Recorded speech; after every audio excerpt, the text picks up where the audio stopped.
संसद भवनभित्र जाने बेलामा कोही पनि सत्तापक्ष प्रतिपक्ष भनेर आफूलाई अगाडि नै सोचेर हिँड्ने हो भने जनता र देशको हितमा कहिले पनि राम्रोसँग इमान्दार निष्ठापूर्वक काम गर्न नसक्ने खालको भन्ने हामीले बुझ्नुपर्छ। त्यही कारणले गर्दाखेरि सशक्त ढङ्गले सरकारले गरेका राम्रा कामहरूलाई हामीले सहयोग पुर्याउनु पर्छ। उहाँले गरेका कमी कमजोरीलाई हामीले औल्याउँदै त्यसलाई विरोध मात्र होइन, खबरदारीका साथमा रचनात्मक हिसाबले सल्लाह सुझाव र सहयोग पनि पुर्याउनु पर्छ। यसलाई चाहिँ सच्याउनुहोस् भनेर। तपाईँको आजको जुन उम्मेदवारी दिन खोज्नु भएको थियो नि, त्यसले एक प्रकारको पुष्पान्तरण हुन्थ्यो भन्ने पनि तपाईँलाई लाग्थ्यो होला।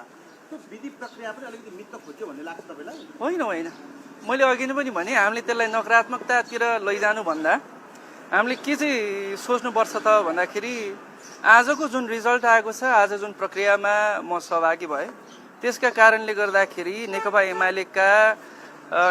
नेकपा एमालेमा रहेको अलिअलि कमजोरीलाई हामीले सुधार्दै हिजो के भएको थियो भन्ने कुरामा आत्मसमीक्षा आत्मालोचना, अहिले वर्तमान अवस्थामा हामी कहाँ उभिएका छौँ र भविष्यमा गएर नेकपा एमाले अझै सुदृढ भएर अगाडि बढ्छ भन्ने विश्वासका साथमा मैले एउटा पाइला चालेको हो। त्यो पाइला चाल्दाखेरि अब अपेक्षित हिसाबको रिजल्ट नआउन सक्छ कहिलेकाहीँ, तर त्यसका कारणले गर्दाखेरि हामी हतोत्साहित हुनु हुँदैन।